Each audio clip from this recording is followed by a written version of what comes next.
Ito na ang latest ng Mixed Topics, mainit na showbiz ganap.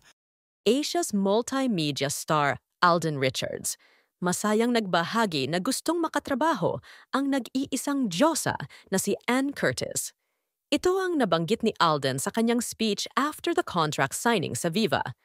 Actually, so far, I've never worked with Anne Curtis yet, and I would love to work with her in a project, maybe a movie or a series, kasi alam naman natin before, when I was starting, na naging crush ko po si Anne Curtis for the longest time. Nagkikita-kita kami.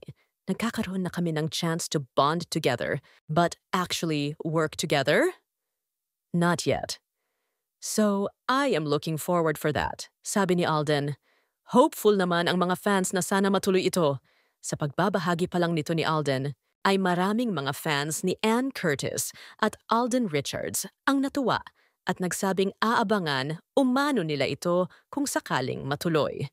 Sa ngayon, ay busy naman si Anne Curtis sa ginagawang proyekto ang Philippine adaptation of the Korean drama It's Okay to Not Be Okay, playing the role of Emilia Mia Hernandez, the Filipina counterpart of Ko Moon Young, alongside Joshua Garcia and Carlo Aquino. Si Alden Richards naman ay very busy sa kanyang mga business ventures at planning na bumalik sa school ulit para tuparin ang kanyang pangarap at pangarap ng kanyang ama na maging isang licensed pilot. Balang araw, very open and vocal nga si Alden Richards at excited siya sa mga bagong tatahakin para sa kanyang personal growth.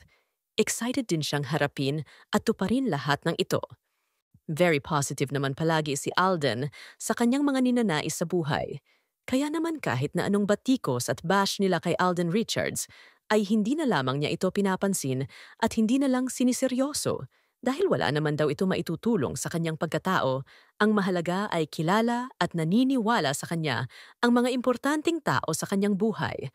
Ganyan ka-positive na tao si Alden, kaya naman puro positive at puro blessings ang dumadating sa kanyang buhay. Very thankful din siya sa kanyang mga taga-suporta o mga fans na laging andyan para sa kanya at lagi siyang sinusuportahan kahit anong project pa ang kanyang ginagawa. Kaya naman nag-give back talaga si Alden sa community or sa kapwa. Samantala, marami naman ang naintriga sa post ni Alden Richards sa kanyang Instagram. Mukha kasing may pinapatamaan ang kapuso actor sa kanyang post. Ito ang post ni Alden.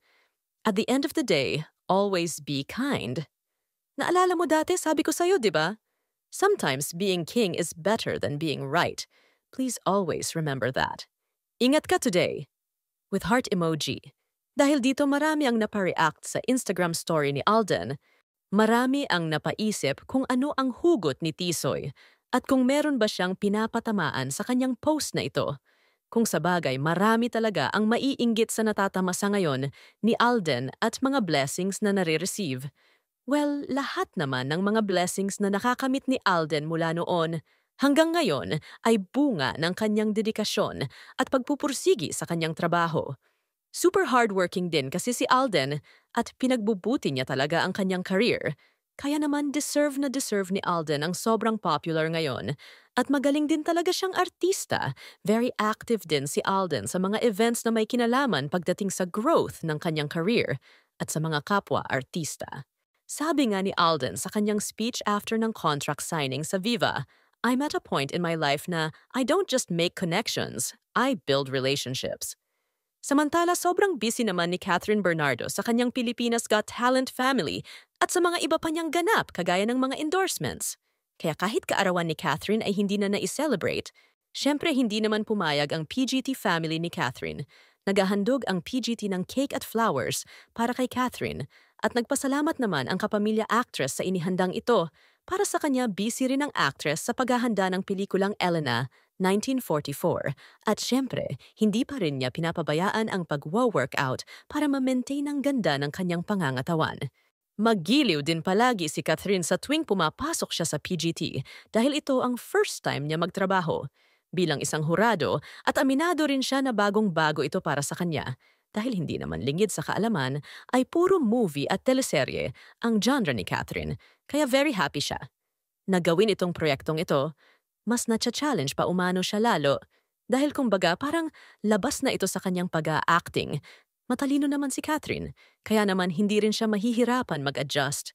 At makikita naman na masaya at excited siya sa kanyang ginagawa.